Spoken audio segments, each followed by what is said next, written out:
ನಮಸ್ಕಾರ ಎಲ್ಲರಿಗೂ. ಚಿತ್ರಲೋಕದ ಜೀವನ ಈ ಚಾನೆಲ್ಗೆ ನಿಮಗೆ ಸ್ವಾಗತ. ನಾನು ನಿಮಗೆ ಇವತ್ತು ನಟಿ ಪ್ರೇಮಾ ಅವರ ಬಗ್ಗೆ ಹೇಳುತ್ತೇನೆ. ಪ್ರೇಮಾ ಅವರ ಬಾಲ್ಯದ ಜೀವನ ಹಾಗೂ ಅವರ ಸಿನಿಮಾದ ಪಯಣ ಹಾಗೂ ಅವರ ವೈಯಕ್ತಿಕ ಜೀವನ. ಪ್ರೇಮಾ ಅವರು 1977 ಜನವರಿ 6ರಂದು ಬೆಂಗಳೂರಿನಲ್ಲಿ ಜನಿಸಿದರು. ಇವರು ಕೊಡಗು ಮೂಲದ ಕುಟುಂಬದಲ್ಲಿ ಜನಿಸಿದ್ದರು. ಅವರು ಶಾಲಾ ಶಿಕ್ಷಣವನ್ನು ಬೆಂಗಳೂರಿನ ಮಹಿಳಾ ಸೇವಾ ಸಮಾಜ ಶಾಲೆಯಲ್ಲಿ ಪೂರ್ಣಗೊಳಿಸಿದ್ದರು. ವಿದ್ಯಾರ್ಥಿ ಜೀವನದಲ್ಲಿ ಓದಿನ ಜೊತೆಗೆ ಕ್ರೀಡೆಗಳಲ್ಲಿಯೂ ಆಸಕ್ತಿ ಹೊಂದಿದ್ದರು. ವಾಲಿಬಾಲ್ ಮತ್ತು ಹೈಜಂಪ್ ಸ್ಪರ್ಧೆಗಳಲ್ಲಿ ಭಾಗವಹಿಸಿದ್ದರು. ಹೈಜಂಪ್ನಲ್ಲಿ ರಾಜ್ಯ ಮಟ್ಟಕ್ಕೆ ಆಯ್ಕೆಯಾಗಿದ್ದರು. ಇವರ ಸಿನಿಮಾ ಪ್ರವೇಶ 1995ರಲ್ಲಿ ಇವರ ಮೊದಲನೇ ಸಿನಿಮಾ ಸವ್ಯಸಾಚಿ. ಈ ಚಿತ್ರ ಡಾಕ್ಟರ್ ರಾಜ್ಕುಮಾರ್ ಮತ್ತು ಪಾರ್ವತಮ್ಮ ಅವರ ಪ್ರೊಡಕ್ಷನ್ ಆಗಿತ್ತು.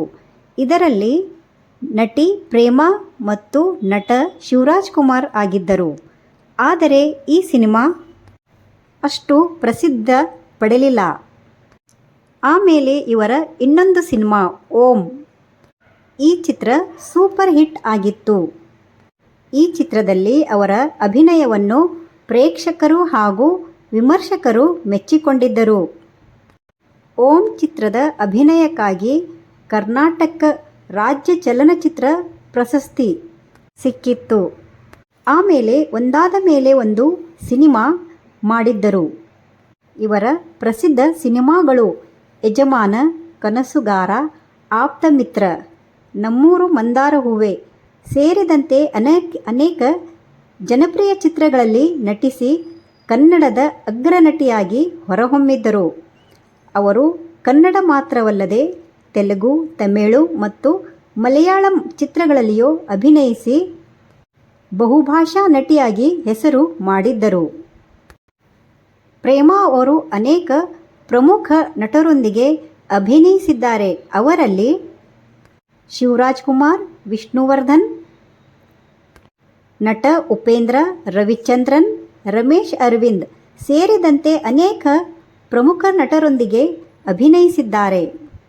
ಇವರ ಸಿನಿಮಾಗಳು ಭಾವನಾತ್ಮಕ ಪಾತ್ರಗಳಿಂದ ಹಿಡಿದು ಕುಟುಂಬ ಕಥಾಚಿತ್ರಗಳವರೆಗೆ ಎಲ್ಲ ರೀತಿಯ ಪಾತ್ರಗಳಲ್ಲೂ ತಮ್ಮದೇ ಆದ ಛಾಪ್ ಮೂಡಿಸಿದ್ದರು. ಇವರಿಗೆ ಕನಸುಗಾರ ಚಿತ್ರದ ಅಭಿನಯಕ್ಕಾಗಿ ಫಿಲ್ಮ್ ಫೇರ್ ಅತ್ಯುತ್ತಮ ನಟಿ ಎಂದು ಪ್ರಶಸ್ತಿ ಕೂಡ ಸಿಕ್ಕಿದೆ ಹಾಗೂ ಅನೇಕ ಗೌರವಗಳು ಕೂಡ ಸಿಕ್ಕಿವೆ. ಇವರು ಸಿನಿಮಾದಲ್ಲಿ ಕೆಲಸ ಮಾಡುತ್ತಿರುವಾಗಲೇ ಇವರ ಮನೆಯಲ್ಲಿ ಇವರ ಮದುವೆಯ ವಿಚಾರ ನಡೆಯುತ್ತಿತ್ತು. ಪ್ರೇಮಾ ಅವರಿಗೆ 2006ರಲ್ಲಿ ಮದುವೆ ಆಯಿತು. ಇವರ ವೈಯಕ್ತಿಕ ಜೀವನದಲ್ಲಿ ಪ್ರೇಮಾ ಅವರು ಜೀವನ್ ಅಪ್ಪಚ್ಚು ಅವರನ್ನು ವಿವಾಹವಾಗಿದ್ದರು. ಜೀವನ್ ಅಪ್ಪಚ್ಚು ಕೊಡಗುದವರಾಗಿದ್ದರು. ಆದರೆ ಈ ವಿವಾಹ ಬಹಳ ದಿನ ನಡೆಯಲಿಲ್ಲ. ನಂತರ ಇಬ್ಬರ ನಡುವೆ ಭಿನ್ನಾಭಿಪ್ರಾಯಗಳು ಉಂಟಾದವು. ವಿಚ್ಛೇದನಕ್ಕೆ ಅರ್ಜಿ ಸಲ್ಲಿಸಲಾಯಿತು. 2016ರಲ್ಲಿ ಡೈವರ್ಸ್ ಆಗಿಬಿಟ್ಟಿತ್ತು. ಪ್ರೇಮಾ ಅವರ ಕೊನೆಯ ಸಿನಿಮಾ ಶಿಶಿರ. ಇದಾದ ಮೇಲೆ ಪ್ರೇಮಾ ಅವರ ಡೈವರ್ಸಿಗೆ ಕಾರಣಗಳು. ಪ್ರೇಮಾ ಅವರ ಡೈವರ್ಸಿಗೆ ಕಾರಣವೇನೆಂದರೆ ಜೀವನ್ ಅಪ್ಪಚ್ಚು ಅವರು ಪ್ರೇಮಾ ಅವರಿಗೆ ತಾನು ಸಾಫ್ಟ್ವೇರ್ ಇಂಜಿನಿಯರ್ ಹಾಗೂ ತನ್ನದೇ ಆದ ಒಂದು ಕಂಪನಿ ಇದೆ ಎಂದು ಹೇಳಿದರಂತೆ. ಮದುವೆ ಆದ ಮೇಲೆ ಪ್ರೇಮಾ ಅವರಿಗೆ ಸತ್ಯ ತಿಳಿದು ಬಂದಿತ್ತು. ಅವರು ಸಾಫ್ಟ್ವೇರ್ ಇಂಜಿನಿಯರ್ ಇಲ್ಲವಂತೆ. ಸುಳ್ಳು ಹೇಳಿ ಮದುವೆಯಾದರಂತೆ. ಪ್ರೇಮಾ ಅವರು ಕೆಲ ವರ್ಷಗಳ ಕಾಲ ಚಿತ್ರರಂಗದಿಂದ ದೂರ ಉಳಿದರು. ಅವರು ಡೈವರ್ಸ್ ಆದ ಮೇಲೆ ಡಿಪ್ರೆಷನ್ನಲ್ಲಿ ಹೋಗಿದ್ದರಂತೆ. ಹಾಗೆ ಅವರಿಗೆ ಮಕ್ಕಳು ಕೂಡ ಆಗಲಿಲ್ಲಂತೆ. ಆಮೇಲೆ ಅವರು ಆಸ್ಟ್ರೇಲಿಯಾ ಮತ್ತು ಹೊರದೇಶಕ್ಕೆ ಹೋಗುತ್ತಾರಂತೆ. ಅವರು ಅಲ್ಲಿ ತನ್ನ ಫ್ರೆಂಡ್ ಮನೆಯಲ್ಲಿ ಇರುತ್ತಾರಂತೆ.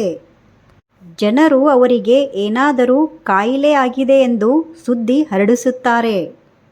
ಪ್ರೇಮಾ ಅವರು ತುಂಬ ಬದಲಾಗುತ್ತಾರೆ. ಅವರು ತುಂಬವೇ ತೆಳ್ಳಗೆ ಆಗುತ್ತಾರೆ ಮತ್ತು ಅವರ ಕೂದಲುಗಳು ಆಕಾರವು ಬೇರೆಯಾಗುತ್ತವೆ.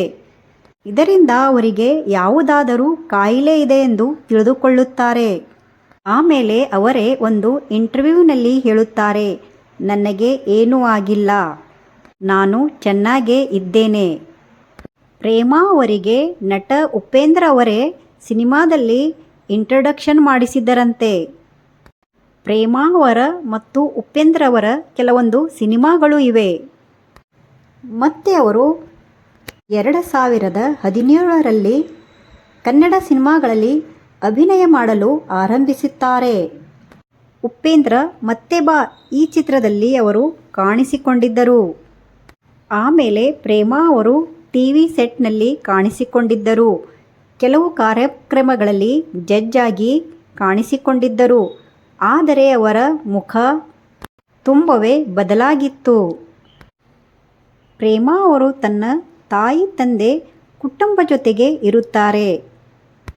ಪ್ರೇಮಾ ಅವರು ಇಂದಿಗೂ ಕನ್ನಡ ಸಿನಿ ರಸಿಕರ ನೆಚ್ಚಿನ ನಟಿಯರಲ್ಲಿ ಒಬ್ಬರಾಗಿದ್ದಾರೆ. ಧನ್ಯವಾದ. ನಿಮಗೆ ಈ ವಿಡಿಯೋ ಇಷ್ಟವಾದಲ್ಲಿ ಲೈಕ್, ಶೇರ್, ಸಬ್ಸ್ಕ್ರೈಬ್ ಮಾಡಿ.